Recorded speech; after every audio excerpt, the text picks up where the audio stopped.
Bridget, this is Amelia, Yassine, Brian, and Jack, and together we're Quick Check.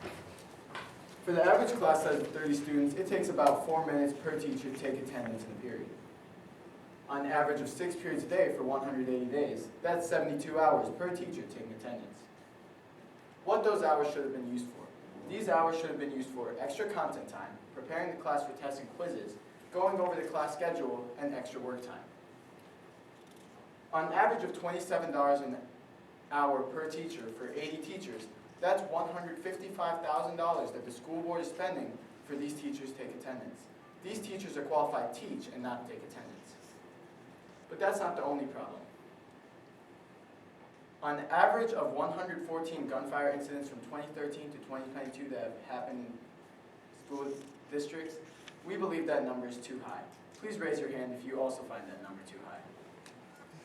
Thank you. 84% of these deaths occurred because classroom doors were unlocked. And 75% of classroom doors in the U.S. can be unlocked from the inside, leaving 25% of classroom doors only being able to be locked from the outside. Our solution to this problem. Our group has created an automated attendance system that automatically marks students present or tardy when they scan their ID on the door. We also include an RFID and keypad door lock system, so when students scan their ID, it automatically unlocks the classroom door, but if they forget their ID, they can just put in their ID code on the keypad. We also include a parental and staff app portal that allows parents and staff to view students' attendance data and how well students are doing in their classes. Above is our marketing matrix with the 2 marketing strategies we plan on implementing and continuing in the future. The first marketing strategy we plan on continuing in the future is direct email. We plan on continuing to directly email important staff of high schools such as administrators, directors of safety, superintendents, etc. to set up meetings to gain more knowledge on what they're currently doing with the safety of schools. We also plan on continuing to email surveys to parents to really understand what they're looking for when it comes to their students' safety in the classroom and what they want when it comes to their students' attendance status. This is a completely free marketing strategy. The second marketing strategy we plan on implementing in the future is educational conferences. We plan on attending educational conferences in the future. While this is a costly strategy because of travel fees and booth costs, it will all in all be really beneficial because we will reach a large audience of direct customers and we will find people who are genuinely interested in our product. We plan on using 3 channels. The first channel we plan on using is the Quick Check website, where customers can directly purchase our product and where users can find more information on how to use our product and app. And both customers and users can contact us and set up meetings if needed. The last 2 channels we plan on using are the App Store and Google Play, where we plan on putting our app so that it's easy for users to download. Our total addressable market is $800 billion. This is the amount of money that schools in the U.S. spend in the years 2018 and 2019. Our serviceable addressable market is $461 million. This is the amount of public school districts and private school districts that are able to spend over 10K or more on our product one time. So one unit for us is described as 500 door handles with like full app access for the parents and teachers of the district, and they're all fully coded. So this will add up to $185K. We're still validating this price by meeting with superintendents to figure out how much they'd be willing to pay. But this is based off of like what our competitors are selling theirs for. And the 5K is an additional yearly maintenance fee to keep like the system updated. So we're planning on making these for $65K. We've met with a product developer and they said they could make 500 handles for $130 each, which is $65K. And then for year 1, we're planning on selling to 3 schools and making $570,000 in revenue and then $345,000 in gross profit. This can also be validated by our market share, which is very small. It's under 1%. We currently don't have any direct competitors that have the exact same product as us when it comes to door locking and attendance system, but for our indirect competitors, we have a company called Involvio. Involvio is a automated attendance system where students scan a QR code that's on the door, and it it sends them a digital prompt that they fill out in order to check into their class. We are different than them because we have a door locking system, which they don't. For our demographics, we are targeting, like said previously, school members and superintendents, school board members and superintendents. For our geographics, we are looking for districts that have a average household income of 100K or more. And for our psychographics, we are looking for people who obviously care about school safety, which is mostly everyone, and would like to implement different things in their school to keep their kids safe. And we're also looking for people who would like to fix attendance issues. Now, moving on to our MVP. So the main parts of the business model that we'll be testing with our MVP is the problem and solution. So our problem of class time being wasted on attendance and student safety. And our solution of an automated attendance system with the door lock. So there's three main components into how we'll be testing our MVP. First, we'll be collecting an email list of the 872 superintendents in Illinois, 130,000 teachers in Illinois, and 20,000 parents in Illinois. And we're going to try to get as many emails of these numbers as we possibly can. Then we're going to email them our explainer and landing page MVPs, along with a survey attached that will have questions such as if they'd like to implement this in their school or district, and for superintendents if they'd like to set up a meeting with us. So the numbers that we're going to want to get from this MVP are the percentage of parents and teachers who'd like to see this implemented in their school or district, and we're aiming for a 65% above approval rating. And we also want to get the number of superintendents that'd like to set up a meeting with us to discuss our product, and we're aiming for 15 out of the 872 superintendents in Illinois. The quality data that we're looking for are the features not needed and the features that are missing in our product. This matters to us as if a feature is not needed and the user or customer isn't going to use it, we get to cut this out to potentially lower development costs. And also for any features that are missing, it's important to us as we could add them to make our clients' problem be solved as quickly and effectively as possible. And we have already started building our email list, and we plan to start sending the emails out by February 18th. We are asking for $1,000. After discussing with Rob Sheldon and his team from Product Council, they said they could build a fully coded door lock system for $250 an hour that would take about 4 hours. We're going to use this door locking system to show superintendents what our product can do for the door lock and what students it allows in the building and what students it doesn't. Some pros to this product is this product will be good to, cons. Some cons for this product are this product is highly expensive, but it will be beneficial, as the pros is this $1,000 includes the fully coded system, but after we code the system, it's only going to be $150 per door locking system. And remember, to save your school and save your time, use QuickCheck. Thank you.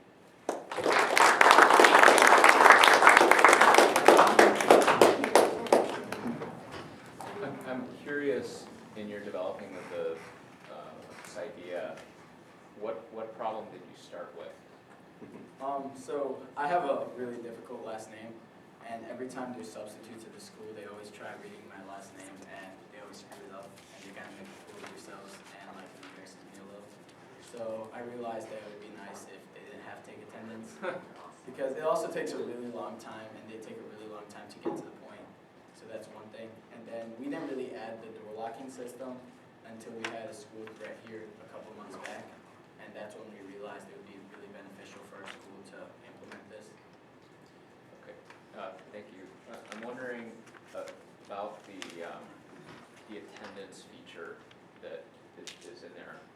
How do you ensure that each student that is entering a room is going to put in their code? Because if it's a door lock, I'm just imagining, well, 5 of you are going to go in at once. Like one person's going to put in their ID and 5 people are going to go in. The doors actually only lock during like class time. So during passing periods, it's automatically unlocked. That way we minimize the queue at the door.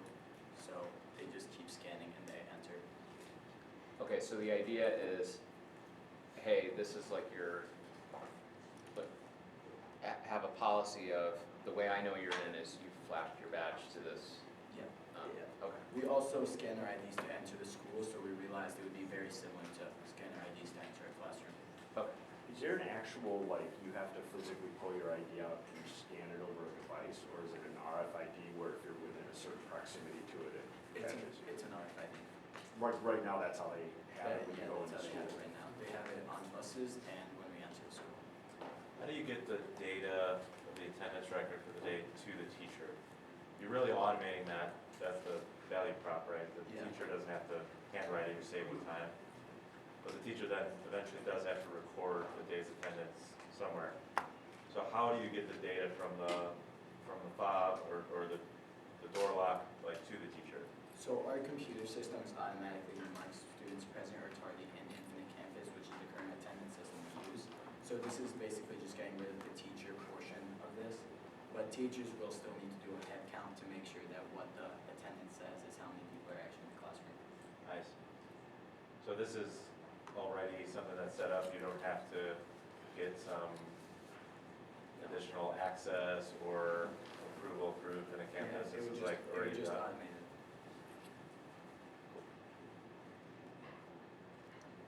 That's how it works at Barrington.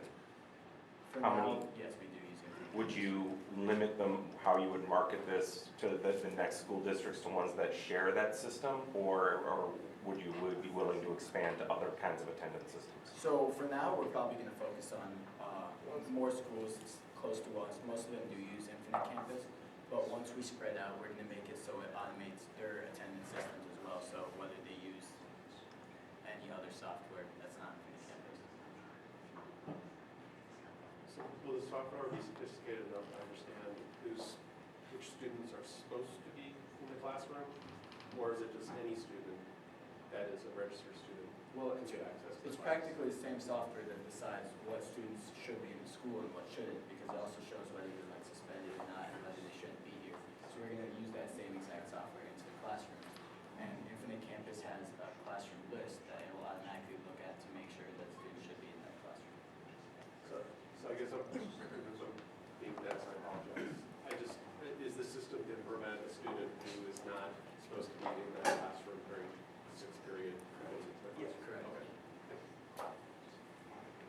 Could you speak to your maintenance fee and structure? What will that include, and is that just ongoing? The Yeah, it's $5,000 a year. recurring every year. And then, so it's basically just gonna have, if there's any like malfunction or problems, we'll fix that. And then if there's like any updates to our like system, that will also be included. And it also includes a free warranty for any broken attendance system or what's. You mentioned that if a student doesn't have their ID, they can put their student number in. Correct. So what prevents you from entering somebody's student ID? Because then you would actually have to enter the class, and I don't think people want to sit in class for 45 minutes just for something. But well, no, if you're in there and your friend can't make it to class, so they can provide ID. Oh, yeah, that's why the teachers can do head count. Well, I think that's the safety component too, right? Because if you can kind of hack it, then you can potentially get lost and get in there, so. Then they're gonna have to go back and figure out, all right, well, who isn't here, because I see the head count of 20, and they should have. Now I have registered. At that point, they're gonna say who's missing, it should be us. Some students who left. And with the school safety part, another feature that we're doing too is that when the lockdown drills go off, the doors all automatically unlock. So whether you are a student in that, yeah, they lock. So whether you're a student in that class or not, it's automatically locked. And during fire drills, it automatically unlocks, so you don't have to actually go out of the classrooms. Guys, I'm a little foggy on exactly what problem you're trying to solve with the solution you've got. So help me out and help me understand, who have you spoken to with the school district or this building that helps validate that the problems you've identified are really important? So far, we've only spoke with like the school resource officer, and then we're planning to speak with the like director of safety, Austin Johnson. We've been emailing him, so we're trying to find a time. Okay, you gotta go walk to his office, because I would have hoped that those are the kind of conversations you guys had prior to this MVP, because I think you're trying to solve a whole basket of problems with one solution that I'm not so sure any school administrator has got anywhere near the budget to spend on that. Because the dollars you put in your TAM and SAM, that's for everything. Everything that a school superintendent is responsible for, from the electricity in this building to the curriculum to salaries for teachers. And there's only a much smaller slice that can be used for new innovations. And I would say, don't waste your time at this point in time on superintendent emails. Out of the 1,000 they get daily, they're not gonna respond to you. The fastest way will be to have, frankly, real-life conversations with the people you will have access to just because you're a student in this district, in this building. And then you need to prove it out.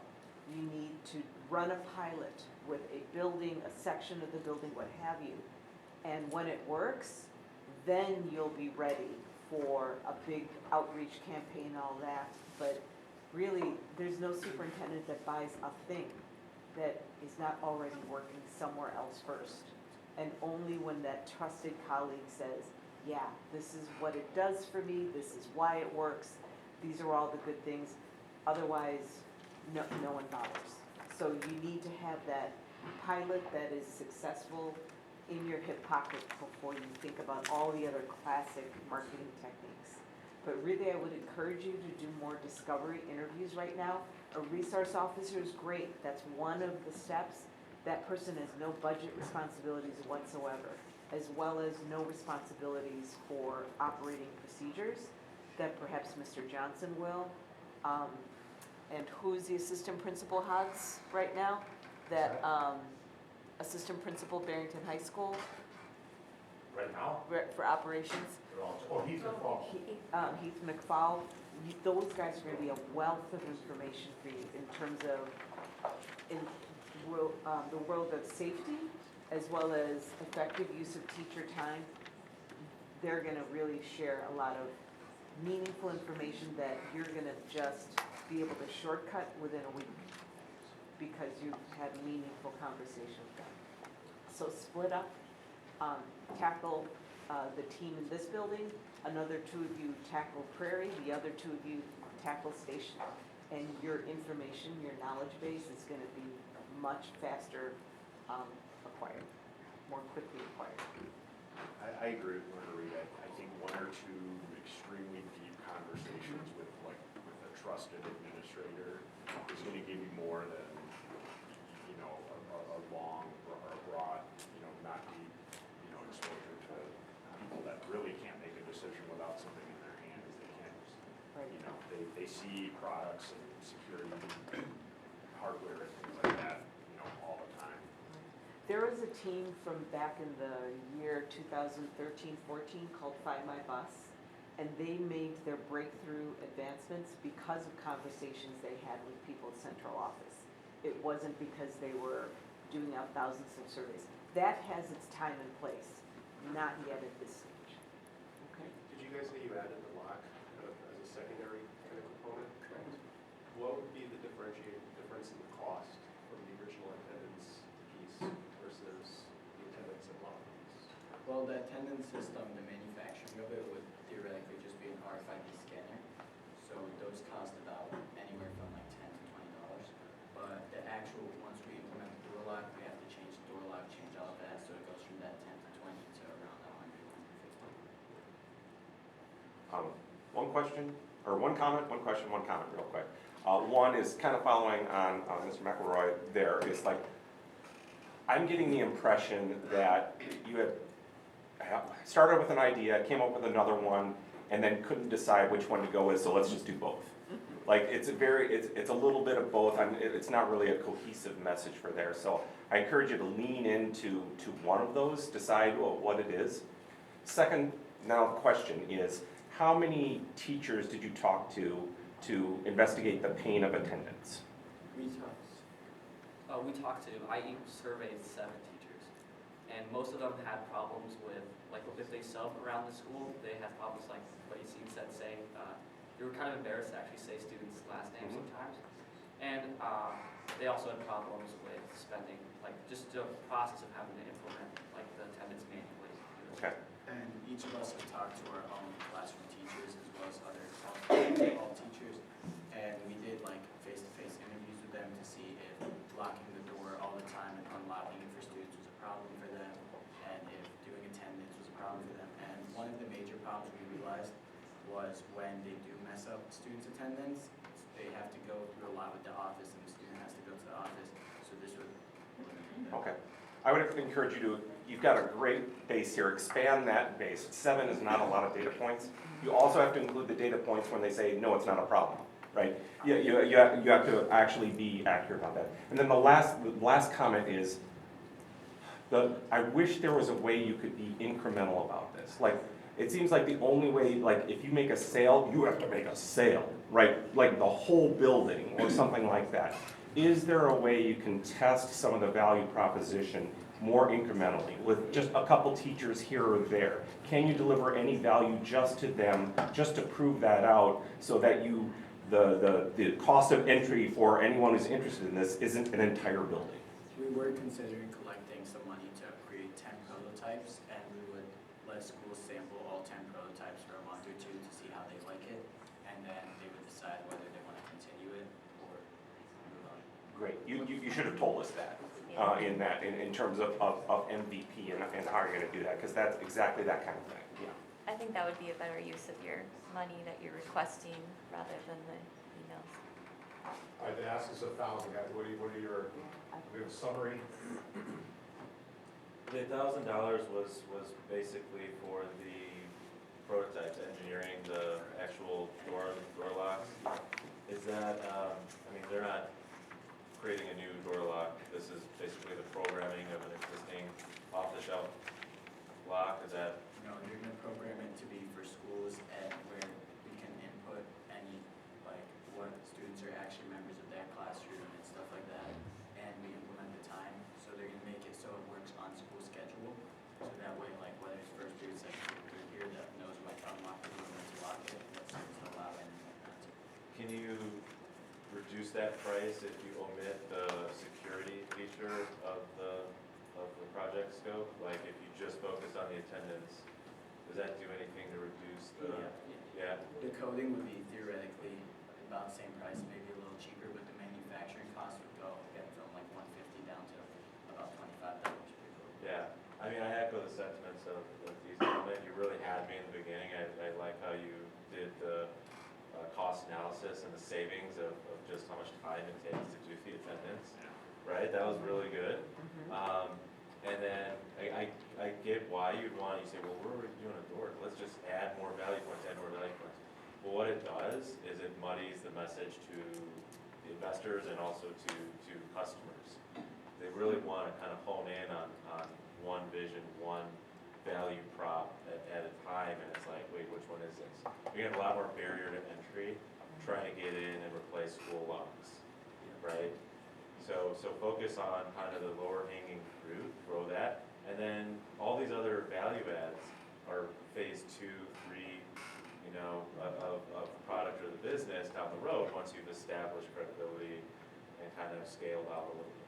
And the assumption is you can get to a lock that works, you know, if that's decided or if that's, you know, research that's something that's needed. I mean, there's like if you go to a hotel, I mean, there's like so many configurations of companies that design those locks for different access points and everything. And that's not something that you would need to start from scratch on.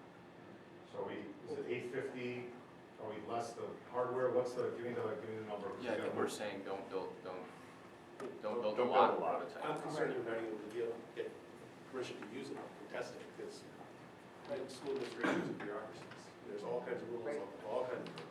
So I'm just concerned that you get something from concerned testing. So you would like us to create only the attendance system, not the door lock? For me personally, I think that provides the biggest value add, and it's also testable, which you can prove your concept. And do the legwork to define that as a problem, you know, if it's truly a problem. Good number? I'm fine with having a cap of, let's say, 500, but really focus and hone in on On the what attendance? problem are you trying Yeah. to solve Yeah. and what Okay. solution. Yeah. All right, great, 500 attendance, thank you.